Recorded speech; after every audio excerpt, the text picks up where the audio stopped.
Bonjour à tous, bonjour à toutes, bienvenue dans mon atelier. Donc aujourd'hui nous allons faire les deux couvertures intérieures et coller l'accordéon. Alors pour une fois je ne l'ai pas fait en avance parce que vous êtes nombreuses à être embêtées à le faire. Je vous rappelle que c'est dans le cadre du partenariat que j'ai avec la boutique Scrap for Love. Donc l'accordéon fait 18 de haut et 43 cm si ma mémoire est bonne. Enfin, il y a une séquence de plis que vous retrouverez sur... alors, je crois que j'en ai un d'expliquer là.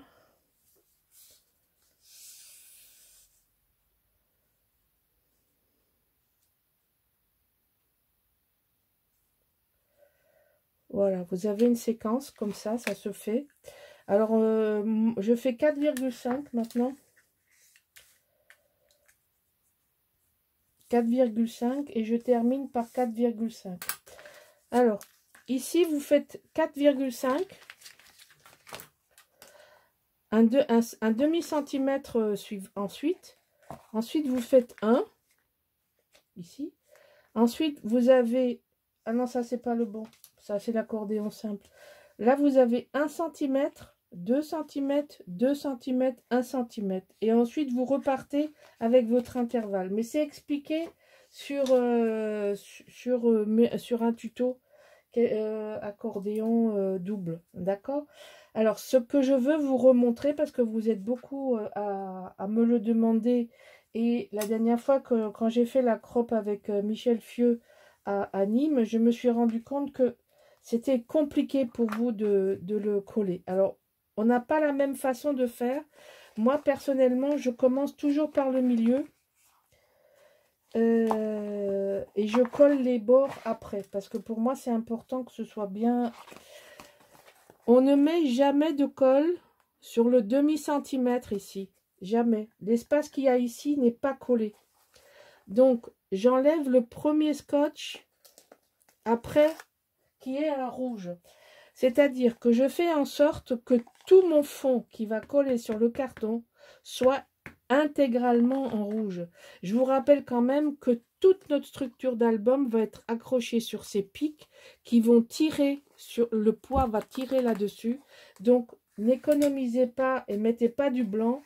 Ici, le rouge, c'est votre papier, le poids de l'album va complètement tirer sur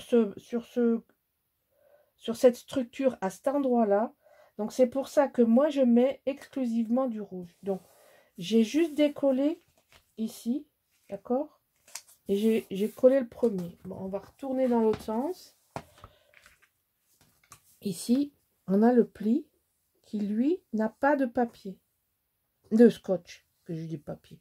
Il n'y a pas de scotch là dans la demi. Donc, à partir de ce moment-là, vous faites bien votre creux. Et au fur et à mesure que vous avancez votre creux, vous voyez, oui, on a creusé sans le déchirer, hein, attention. Vous voyez, il y a un creux qui correspond au creux.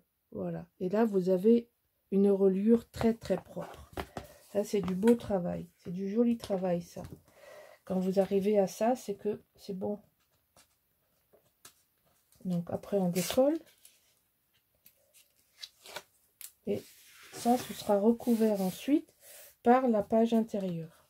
Alors, après, il faudra bien faire attention dans savoir dans quel sens on est, parce que là, sinon, si on a l'album tête bêche. Et ensuite, vu que ça, c'est collé maintenant, et que c'est collé droit, vous n'avez plus de soucis à vous faire sur le fait que ce soit collé droit ou pas. Il faut juste bien décoller. C'est-à-dire que jusqu'au pli, vous pouvez tout décoller, jusqu'au prochain pli d'ici. Donc là, il y a, comme je vous ai dit, moi j'ai que du rouge. Pour moi, c'est très important que là, ce soit avec du extra fort.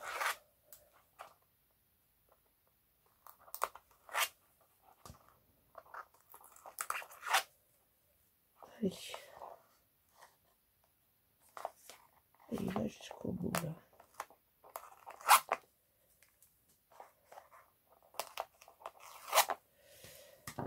ça reste collé au doigt. Donc, on appuie, on appuie, on appuie et on appuie là. Donc, on enlève ça à la poubelle. Parce que sinon, on va en avoir plein. Et on refait le pli de 0,5. C'est pour ça que je me sers de ce plioir. Parce que il a la... Ici, vous avez 0,5 mm. C'est-à-dire exactement l'espace qu'on garde entre les cartons. Voilà. Et là, vous avez une reliure propre.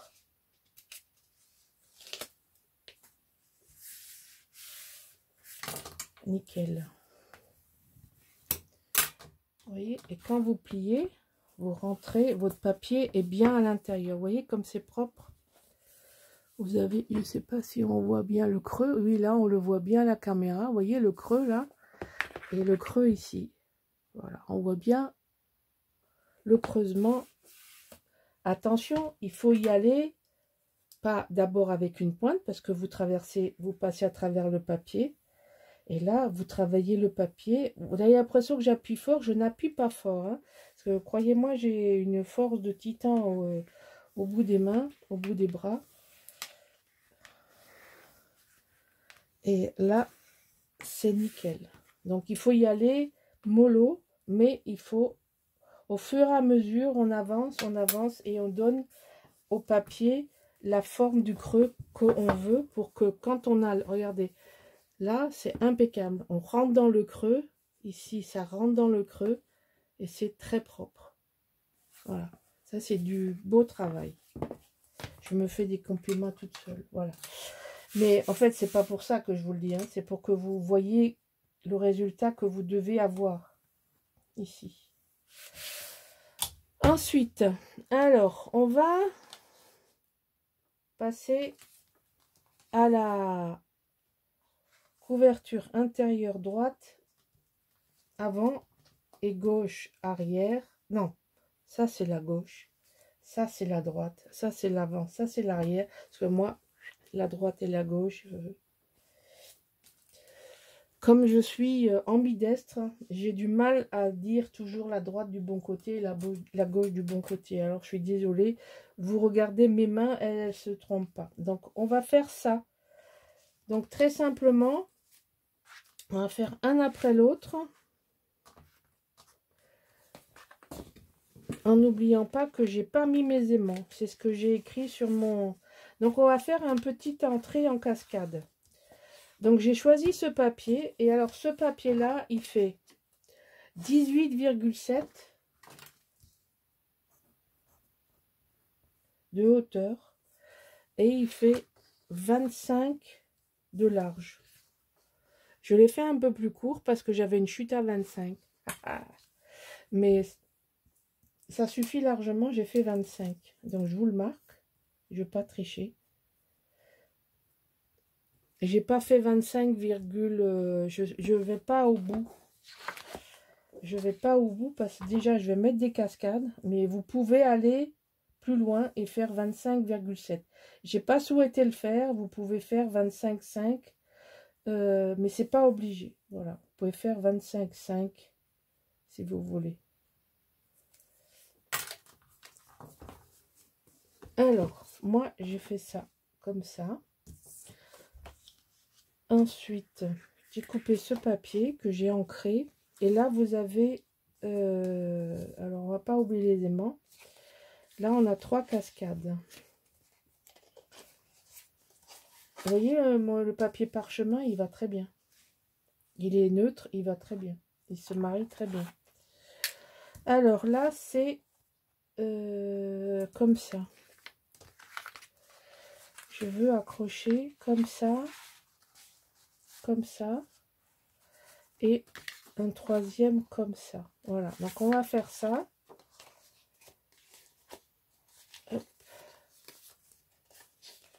J'enlève tout. On va passer ça derrière et ça va nous donner ça va nous élargir la page. Donc ici. Et en même temps, on en profitera pour mettre un aimant. Alors, je le mets ici, comme ça. Et lui, je vais essayer de le centrer un petit peu. On va regarder que ce soit à peu près centré. Donc là, on devrait avoir 7 de chaque côté. Puisqu'on a 25, la carte fait 11. Donc, on va faire un repère à 7. Voilà. On va faire un repère à 7 et à 18. Voilà, c'est ça. Donc, on va faire un petit repère comme ça. Ça, c'est pour celle-là. Ici, on va mettre à 2. En grosso modo, à 2. Et on va faire 2 d'en bas. Donc, on va faire 2 d'en haut et on va faire 2 d'en bas. 2 d'en haut et 2 d'en bas. Et après, on va mettre les aimants. Donc, on va mettre ça. Donc, je vous rappelle que ces cartes, elles font 16 plus 2 sur 11. Donc, 16 plus 2, donc 18 sur 11. Voilà. Toutes les cartes, toutes les cascades font toujours 18 par 11. Quand elles sont comme ceci. Parce que vous en avez aussi des 13 par 16, mais je vous le précise. Alors, on va... Ah, ça ne veut pas venir. On va mettre ça bien droit. Ici, on va mettre celle-là.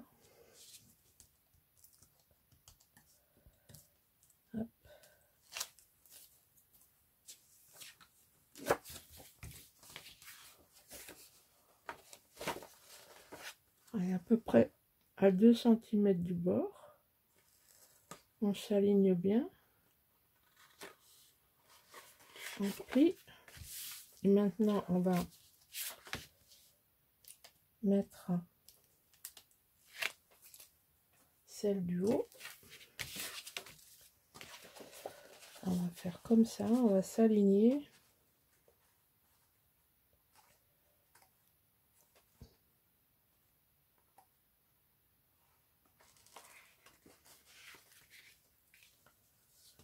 Voilà.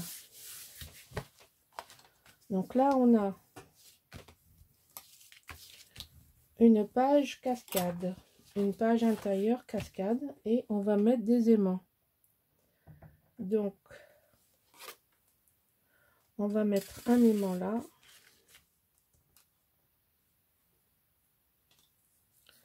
Il me reste un... Quand j'ai des bouts de scotch, vous voyez, des fonds de rouleau, je les garde. C'est pour mettre mes scotch. Je peux même en prendre 2 là. Donc, ici, je vais mettre un scotch. Ensuite, je vais en mettre un deuxième.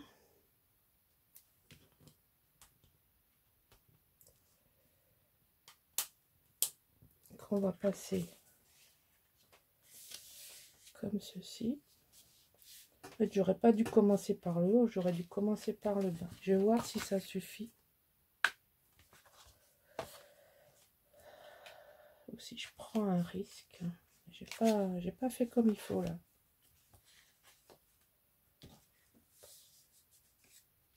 Ça devrait aller. Je vais peut-être le mettre au-dessus. Voilà. Je vais renforcer parce que là, je suis un peu hors de mon...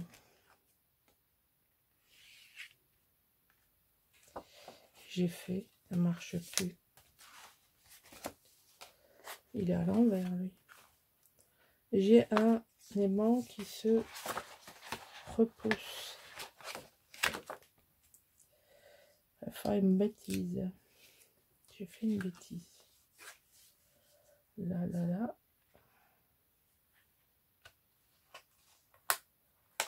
Ah non, pourtant, c'est bien juste.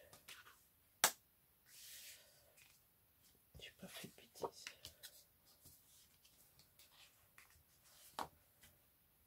Parce que là, j'ai un papier entier, donc pour être sûr que ça tienne bien, je en mettrai un derrière. Allez, on va pas mégoter sur un aimant. Allez, c'est Noël. Voilà, donc ça, on met 4 aimants là. Il y en a un là, et pour consolider celui qui est pas là parce qu'il est au bord,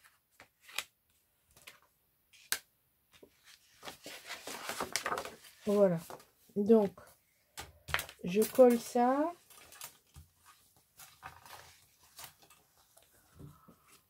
Je colle ça et je vous montre après. Voilà, j'ai tout collé. Alors, je vais vous montrer. J'ai décidé pour cet album de faire un matage particulier, c'est-à-dire que je fais un matage d'un seul côté pour toutes les cartes. Donc, vous voyez, bon là, c'est parce que je veux rajouter des choses. Et donc, ce sera quelque chose que vous verrez dans l'album de partout. Alors, c'est moins joli dans les verticales que dans les horizontales que dans les verticales. Mais ça me plaît beaucoup et on rajoutera des choses justement qui vont permettre d'avoir un effet visuel moins lourd que si on était... Et puis j'ai pas de vert, comme je vous dis, je peux pas mater en vert.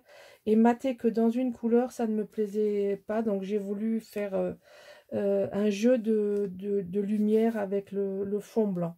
Voilà, j'espère que ça vous plaira. J'ai fait exprès de faire sortir le sapin de Noël. Et ici, il y a marqué que Noël, c'est pas seulement une saison, c'est aussi un ressenti. Voilà. Et je vous souhaite de bonnes fêtes de Noël. Ou d'avoir un joyeux Noël. Voilà, donc ça, c'est la couverture intérieure gauche. Alors, pour la couverture intérieure droite, j'ai prévu de faire... Donc, je me suis servi de la même feuille verte pour le haut et pour le devant et le dos. Comme ça, ça nous fait une unité. Et puis, j'adore les poinsettias. Donc, c'est la chute que je mets ici. Et quand on a une chute, eh ben, il faut trouver une astuce. Donc, l'astuce, c'est de faire une pochette qui a la dimension de ce qui manque. Donc, on est toujours 25 par 18,7 et la pochette fait 25 sur 7 cm. Exactement 7 cm. Alors, on va mettre la pochette en bas.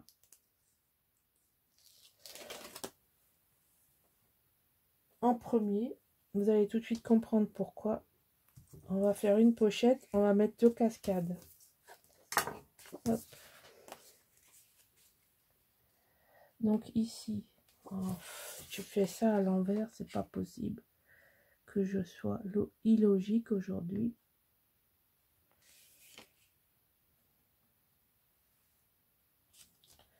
Voilà, donc on met la pochette en bas. Moi je colle toujours le fond d'abord, les bords sur le côté. Vous faites comme vous vous sentez, l'essentiel c'est de le faire à l'aise et droit. Moi je me suis rendu compte que de le faire comme ça me convenait bien. Ma foi, autant continuer. L'essentiel c'est d'arriver droit. Alors on va bien appuyer ici. Donc vous avez vu, mon fond de la pochette était en rouge. Alors pourquoi? J'ai voulu économiser une fois, mais si vous ne mettez pas du rouge, à terme ça sort, ça se décolle. Ce que vous allez mettre dans la pochette, ça va traverser le fond de la pochette si vous ne mettez pas un rouge en bas. Donc ça c'est une chose. Alors ensuite, on refait 2 cascades. Et là les 2 cascades, elles vont être en haut, face à face. comme ceci.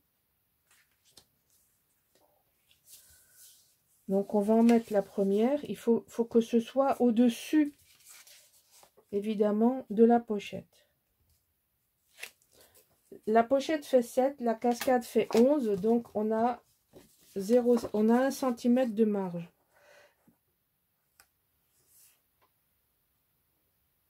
On a moins d'1 cm de marge. Oui, parce qu'on a 0,7. Donc on n'a pas 1 cm, on a un petit peu moins. Donc on les met face à face, en essayant de le faire aussi droit que possible. Donc moi je me sers de celle que je viens de mettre.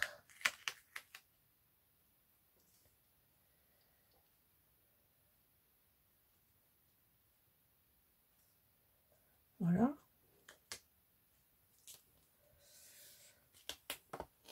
Évidemment, ça se colle sur la table, mais ça c'était couru d'avance. Voilà, donc vous avez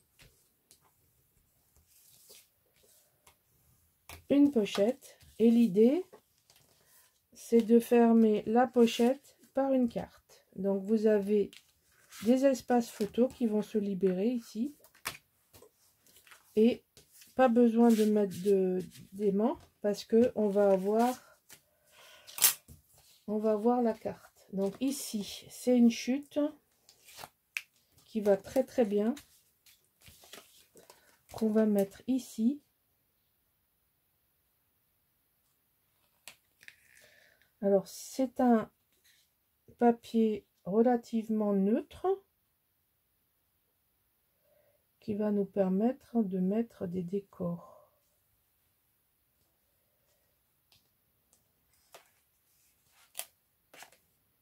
Alors, si c'est bon.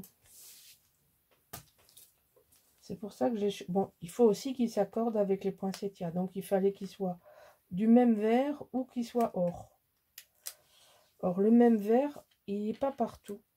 C'est pas toujours le même vert. Et celui qui s'accordait, eh bien je l'avais plus. Voilà, parce que en fait, je vous ai pas tout dit. Je fais 4 pop-up dans cet album. Donc vous allez avoir 4 pop-up.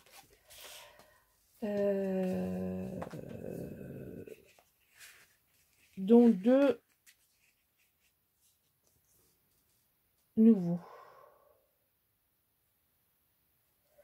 Voilà, donc 2 nouveaux. Hein. Donc j'ai commencé par les pop-up.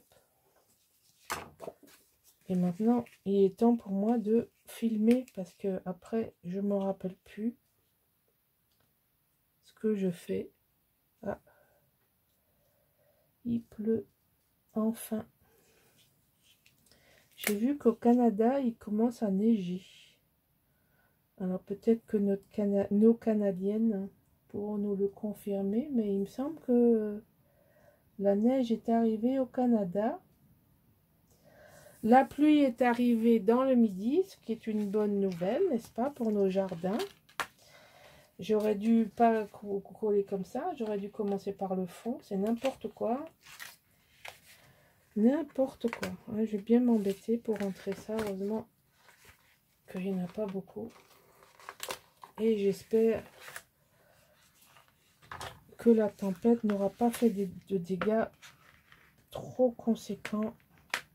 Enfin, les tempêtes qui s'annoncent en Bretagne, on va dire sur la façade atlantique, elles ne seront pas trop terribles. Au moment où je filme, elle n'est pas passée encore, hein, la Sion.